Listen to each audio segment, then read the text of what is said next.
Hello and welcome to today's video.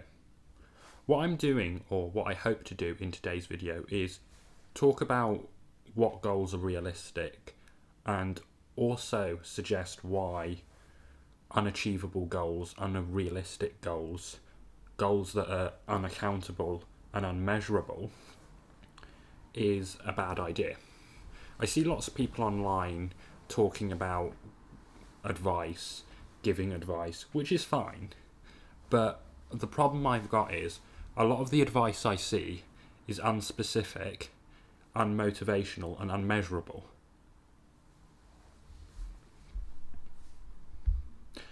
Giving advice that is unspecific and unmeasurable is a problem because if you can't measure success or failure, if a goal isn't specific, you have no hope of achieving it. And if a goal is long-term,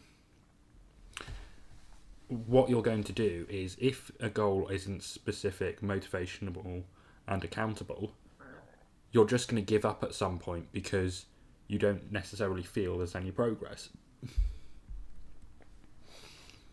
This isn't necessarily always the case, but it is often the case that if a goal does not conform to the SMARTer strategy or acronym, which is to say specific, motivational, accountable, achievable and timed, many goals, especially difficult goals, will fail.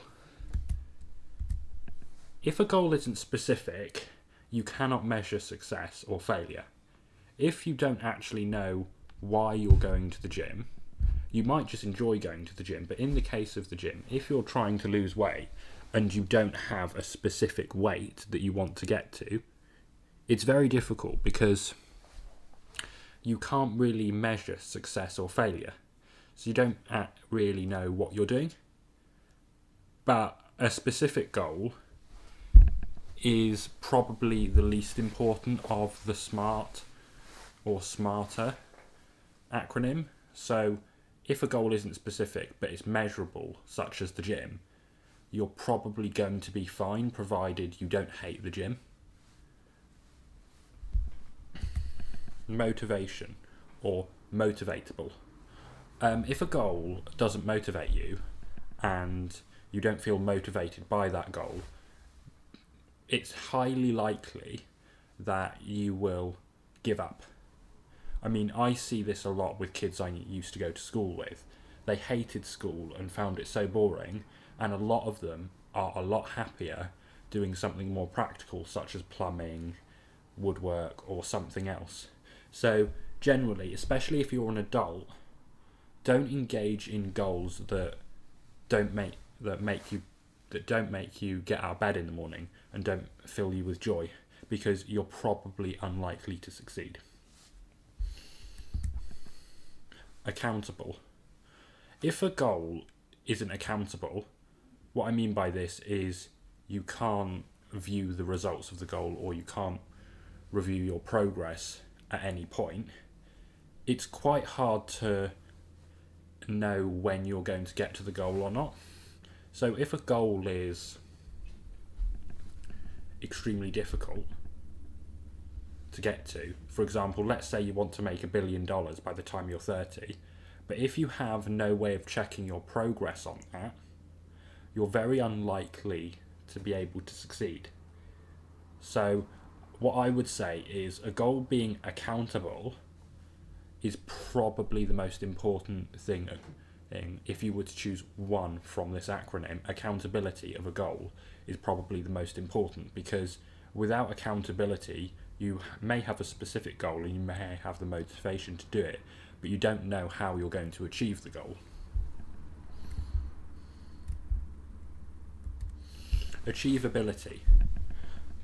It's important to have a goal that is achievable, because generally, if a goal isn't achievable, you're not going to be able to do it, obviously, but your failure and continued failure will likely demoralise you. I'm a bit sceptical of this because in religions like Christianity, it's impossible to become a perfect person, whereas lots of people try their best to become the best person they can be, or to become as close to perfect as possible. And I think an unachievable goal isn't necessarily a bad thing. However, if a goal is unachievable, for example, if you want to climb Mount Everest or something like that and you don't have any legs, that is probably going to be unachievable for you. So it's probably not worth trying.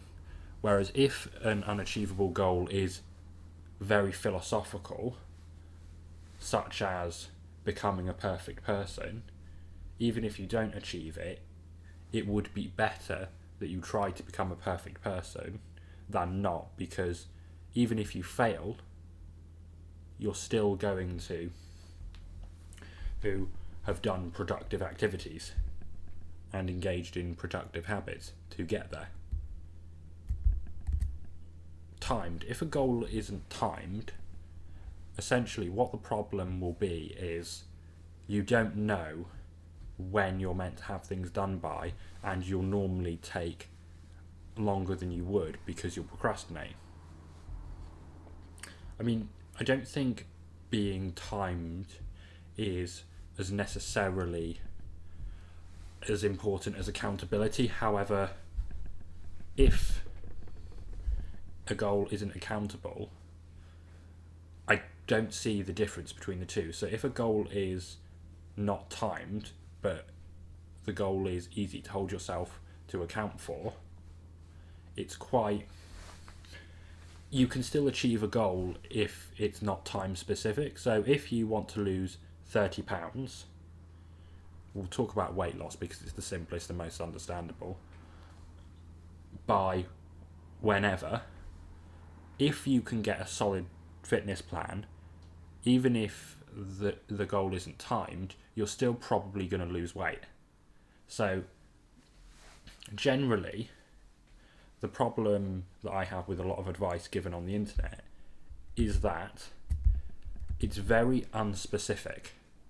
Generally, if you're giving advice, it should be, even if you're giving advice on the internet, it should be very specific.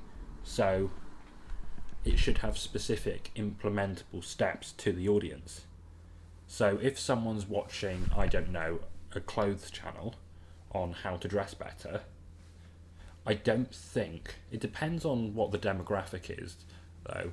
If your demographic is 50% under 25s and you've got 50% that are over 65s, you need to, when creating content, really take that into account, because lots of fashion channels I've seen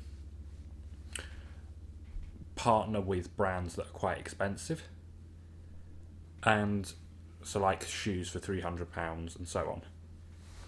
If you partner with brands that are very expensive and say, oh, it's easy to dress well, it's not really that good for your younger demographic. So I think what should be encouraged if you are giving any type of advice is you take a look at your demographic and then tailor the advice accordingly. For example, if you do have 50% of your audience that are under 25 and you have 50% that are over 65, that's quite an extreme demographic change, but you get the idea. You should take the average demographic into account when you're giving advice, because a 65-year-old might be able to spend £300 on shoes, £1,000 on a coat, whatever, whereas your 25-year-old, even if they've got access to the money, whether it's by a credit card or so on and so forth, it's generally a bad idea to spend that money, even if it is disposable income, because the way house prices are, certainly in the West, it should be, young people should be saving as much money as possible for houses and things like that.